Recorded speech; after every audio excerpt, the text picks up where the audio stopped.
Welcome to MTB Cooking. Today we share an insanely easy recipe for sourdough bread. So this is day one, and what we have here is our sourdough starter. Maybe this is something you've made yourself. It could also be that you've gotten it from someone, but sourdough starter you'll need. So add water to a container. It has to just be cold water. And then add in the amounts of sourdough starter that you will need for this. We have listed all the quantities both in the video and below the video. Now it's just about mixing the starter with the water. From here, what you'll do is you'll measure your salt. Obviously we need salt in the bread. And also, of course, having the flour ready. So what we do is we add the salt and then we start adding the flour. We use a Manitoba flour. It gives a great result. We add the flour little by little. And what you see we do here is we use our hand to kind of mix everything together and start kneading the flour into the dough. It's actually not that much of kneading work. It's not like a hard job at all. You just want the ingredients to be nicely mixed and of course for the flour to be absorbed by all the water. This won't have to take more than 5 minutes. It's still quite a sticky dough you're left with after having incorporated all the ingredients very nicely together. As you can see, it's still sticky and it's gonna just be left to rest on the kitchen table at room temperature around 22 degrees Celsius overnight. The next day, it's day 2 out of 2. It's the shaping, rising in basket, proving and baking day. So on a floured surface, you're gonna wanna add your dough, this sticky dough from yesterday.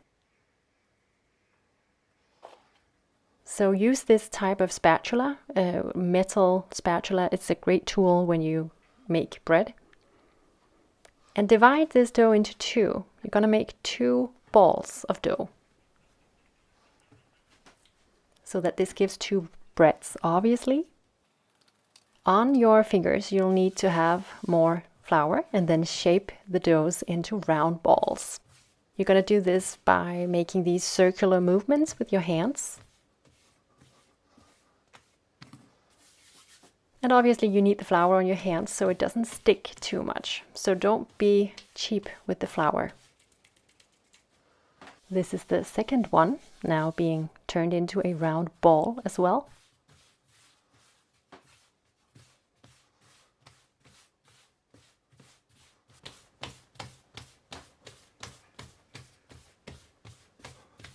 The 2 dough balls, they just need to be left to rise on the kitchen table for 15 minutes. And as you can see, they have a beautiful texture here, kind of elastic. What you can do in the meantime is to prepare the baskets that the doughs will prove in, and cover also the lamellas, so all the little strips, very well, especially also the bottom, because that's where the dough tends to really stick once you place it in it. But now you're gonna just tightly shape the balls a little bit more thoroughly and a bit more aggressively than you did the first time around, and then lift up the dough ball into the basket. Now it's going to sit in the basket and rise for 1.5 hours at room temperature.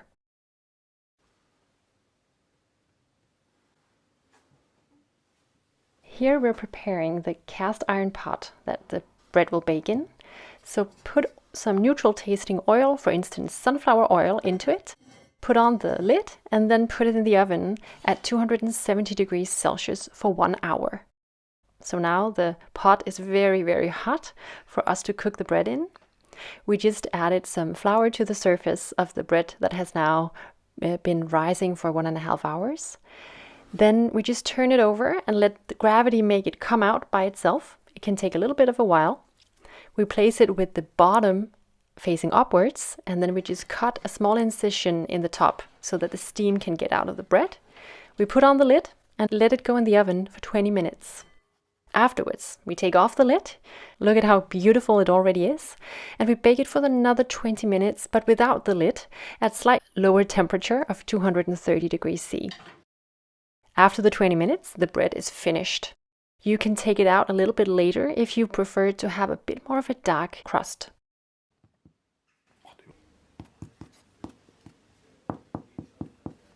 Listen to how nicely that sounds. The breads are done. We've made 2 breads, so of course you would want to do this whole process once more for the second bread. It's important just to remember to put the lid into the oven during the second baking time of the first bread. So just placing the lid in the oven so that it's really hot for the next bread to cook. That's just a good tip. What you see here is the bread that we've now cut open. And as you can hear, it's really, really crispy. That crust is just amazing. You can see the air holes in the bread crumb, which are perfect. And that's also because we just left it for around an hour before we cut it. So it's not gonna just go sticky when you cut that very hot bread. We eat it just like this with butter on, but you could of course eat this together with so many different things, like a soup. You could make sandwiches out of it. There are so many options, and as you see, it's not at all difficult. Thanks a lot for having watched MTB Cooking with us. We really appreciate it. See you next time around. Bye.